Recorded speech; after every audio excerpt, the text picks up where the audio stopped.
12 yards, no defender, no keeper diving early. The easiest shot in football and the best player alive can't do it.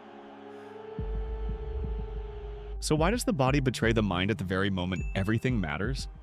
Why do the greatest players suddenly freeze? A World Cup isn't a tournament, it's a pressure experiment with 8 billion people watching. One kick, one nation holding its breath. And under that impossible weight, something strange happens inside the brain of even the greatest player who ever lived. 1994, the World Cup final. The best player of the entire tournament walks up to take the decisive penalty. He had carried his country there almost alone. Then he sent it over the bar and stood frozen, staring at the sky. 2014, the host nation, the favorites. 60,000 fans in the stands who came only to celebrate a coronation. They didn't lose. They unraveled.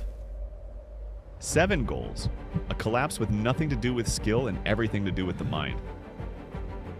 Different players, different decades, the same invisible opponent every single time. So what is it that breaks the very best?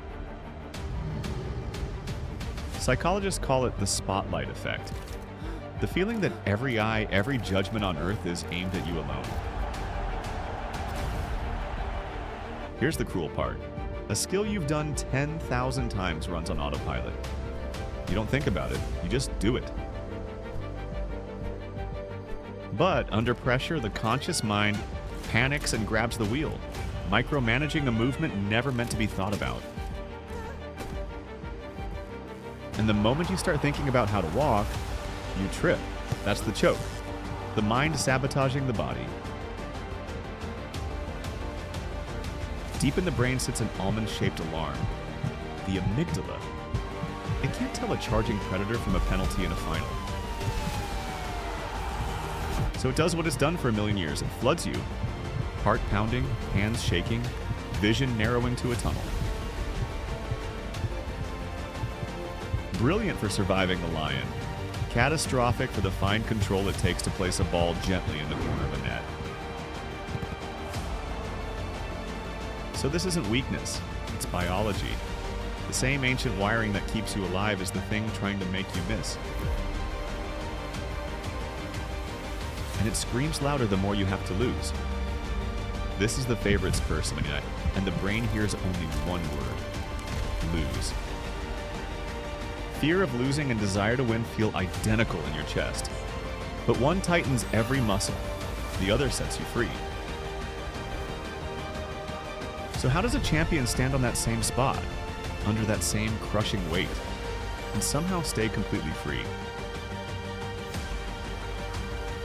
They shrink the moment, not the stadium, not just the ball, just the next breath. A routine so rehearsed the mind goes quiet. And they reframe the pressure itself. Not, I might fail in front of millions, but I get to do this. I trained for this. Wow. Aim at the target, not your feet. And you have a penalty spot too. The interview, the exam, the moment you fear. Champions aren't fearless. They've simply taught fear to sit down. This is mind games. Subscribe because your moment is coming. Loved that? Smash the like, hit subscribe, and turn on notifications. Your next mind games is coming.